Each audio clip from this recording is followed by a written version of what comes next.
ಕರಾವಳಿಯ ಯಕ್ಷಗಾನಕ್ಕೆ ಸಂಕಷ್ಟ ಎದುರಾಗಿದೆ. ಉಡುಪಿ ಜಿಲ್ಲೆಯ ಯಕ್ಷಗಾನಕ್ಕೆ ರಾಜಕೀಯ ಜಟಾಪಟಿ ಶುರುವಾಗಿದ್ದು ಹಲವು ವರ್ಷಗಳಿಂದ ಯಾವುದೇ ರೀತಿ ತೊಂದರೆ ಇಲ್ಲದೆ ಸಮಸ್ಯೆಗಳಿಂದಲೇ ನಡೆದುಕೊಂಡು ಬರ್ತಾ ಇದ್ದಂತಹ ಯಕ್ಷಗಾನಕ್ಕೆ ಪೊಲೀಸರ ನಡೆ ಆಕ್ಷೇಪವನ್ನ ವ್ಯಕ್ತಪಡಿಸಿದ್ದು ಜನಾಕ್ರೋಶಕ್ಕೂ ಕೂಡ ಕಾರಣವಾಗಿದೆ. ಯಕ್ಷಗಾನದಲ್ಲೂ ಕಾಂಗ್ರೆಸ್ ಬಿಜೆಪಿ ಗಲಾಟೆ. ಮೈಕ್ ಅನುಮತಿ ಪಡೆದಿಲ್ಲ ಎಂದು ಯಕ್ಷಗಾನಕ್ಕೆ ತಡೆ.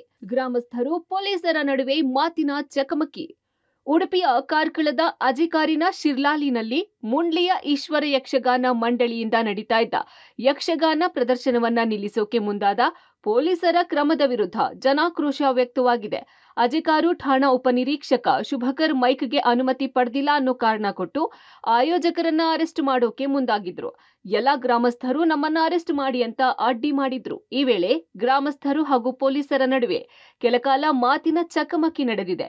ದೂರು ದಾಖಲಾದ ಬಗ್ಗೆ ಎಫ್ಐಆರ್ ತೋರಿಸುವಂತೆ ಗ್ರಾಮಸ್ಥರು ಆಗ್ರಹ ಮಾಡುತ್ತಿದ್ದಂತೆ ಸ್ಥಳದಿಂದ ಪೊಲೀಸರು ಕಾಲ್ಕಿದ್ರು.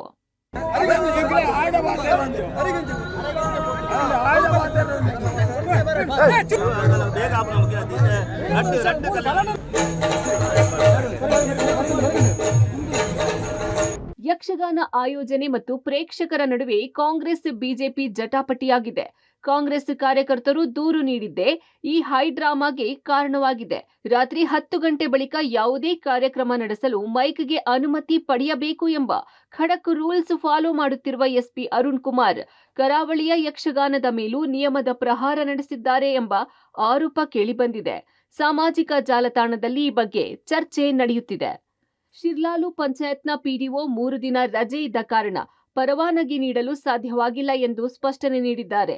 ಪಂಚಾಯತ್ ಅನುಮತಿ ನೀಡದೆ ಸೌಂಡ್ ಪರ್ಮಿಷನ್ ಕೊಡಲ್ಲ ಎಂಬುದು ಪೊಲೀಸರ ಸ್ಪಷ್ಟನೆ. ಸುಪ್ರೀಂ ಕೋರ್ಟ್ ಆದೇಶದ ಕಟ್ಟುನಿಟ್ಟಿನ ಕ್ರಮಕ್ಕೆ ಜಾರಿಗೆ ಮುಂದಾಗಿರುವ ಬಗ್ಗೆ ಯಕ್ಷಗಾನದ ಅಭಿಮಾನಿಗಳು ಬೇಸರ ವ್ಯಕ್ತಪಡಿಸಿದ್ದಾರೆ. ಮುಂದೆ ಈ ಘಟನೆ ಯಾವೆಲ್ಲ ರಾಜಕೀಯ ಹೈ ಡ್ರಾಮಾಗಳಿಗೆ ಕಾರಣ ಆಗುತ್ತದೆ ಎಂಬ ಕುತೂಹಲವಿದೆ. Deepak Jain, public TV, Udupi.